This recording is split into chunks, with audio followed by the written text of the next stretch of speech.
నమస్తే. ఇన్నాళ్ళు నన్ను సపోర్ట్ చేస్తూ, ఎంకరేజ్ చేస్తూ మీ ప్రేమని నాకు అందిస్తున్న ప్రతి ఒక్కరికి కృతజ్ఞతలు. అలాగే ఈ వీడియో కూడా ఖచ్చితంగా మీకు ఉపయోగపడుతుంది. లైక్, షేర్ అండ్ సబ్స్క్రైబ్ చేసి మీ సపోర్ట్‌ని నాకు అందించండి. అలాగే ఈ వీడియో పట్ల మీకున్న అభిప్రాయాన్ని కామెంట్ సెక్షన్‌లో కామెంట్ చేసి తెలియజేయండి. ఇప్పుడు వీడియోని చూద్దాం. నమస్కారం. రేపటి విశిష్టతని ఒకసారి చూద్దాం. రేపు 9వ తారీఖు ఏప్రిల్ నెల 2024వ సంవత్సరం మంగళవారం. శ్రీ క్రోధినామ సంవత్సరం ఉత్తరాయణం వసంత ఋతువు. రేపు క్రోధినామ సంవత్సర చైత్రమాస శుక్లపక్ష పాడ్యమి తిథి రాత్రి 8:30 వరకు, తదుపరి విద్యా తిథి. రేవతి నక్షత్రం ఉదయం 7:32 వరకు, అశ్విని నక్షత్రం ఎల్లుండి రాత్రి తెల్లవారుజామున 5:06 వరకు, ఆపై భరణి నక్షత్రం.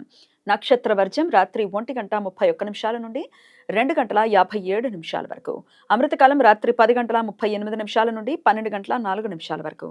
హైదరాబాద్ ప్రాంతం వారికి రేపు సూర్యోదయం ఉదయం 6:04, సూర్యాస్తమయం సాయంత్రం 6:31, చంద్రోదయం ఉదయం 6:18, చంద్రాస్తమయం సాయంత్రం 7:15. అభిజిత్ ముహూర్తం పగలు 11:53 నుండి మధ్యాహ్నం 12:43 వరకు. దుర్ముహూర్తం ఉదయం 8:34 నుండి 9:24 వరకు. మరలా రాత్రి 11:08 నుండి 11:54 వరకు. రాహుకాలం మధ్యాహ్నం 3:24 నుండి సాయంత్రం 4:58 వరకు. గుళిక కాలం మధ్యాహ్నం 12:18 నుండి 1:51 వరకు. యమగండ కాలం ఉదయం 9:11 నుండి 10:44 వరకు.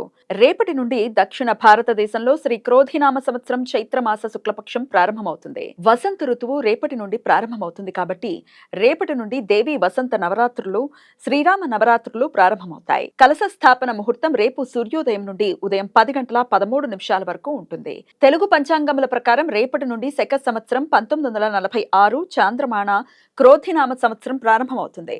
ఈ నూతన సంవత్సరం ప్రారంభ దినాన్ని ఆంధ్రప్రదేశ్, తెలంగాణ, కర్ణాటక రాష్ట్రాలలో ఉగాదిగా, మహారాష్ట్ర, కొంకణ్ ప్రాంతాల వారు గుడిపడవాగా పండుగ జరుపుకుంటారు. రేపు శ్వేతవరాహ కల్పాది.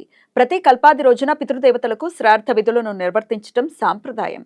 రేపు ఇష్టి. వైష్ణవులు ఇవాళ అన్వాదానం రోజు ఉపవాసం ఉండి రేపు యజ్ఞం చేస్తారు. మంగళవారం అశ్విని నక్షత్ర కలయిక ఉండటం చేత సర్వార్థ సిద్ధియోగం, అమృత సిద్ధియోగాలు రేపు ఉదయం 7:32 నుండి రాత్రి తెల్లవారుజామున 5:06 వరకు ఉంటాయి.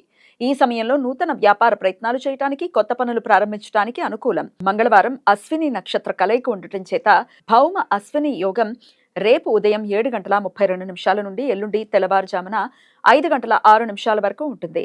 మృత్యు భయం కంటే భయంకరమైన మహామృత్యు భయం నుండి బయటపడటానికి భక్తులు దేవి అథర్వ శీర్ష పారాయణం చేస్తారు. ఈ సమాచారాన్ని మనకు అందించిన వారు మేడికొండూరు విశ్వనాథ్ ప్రసాద్ గారు. ఆయనకు కృతజ్ఞతలను తెలియజేస్తూ నారాయణ స్మరణతో సమస్త సన్మంగళాని భవంతు. నమస్కారం.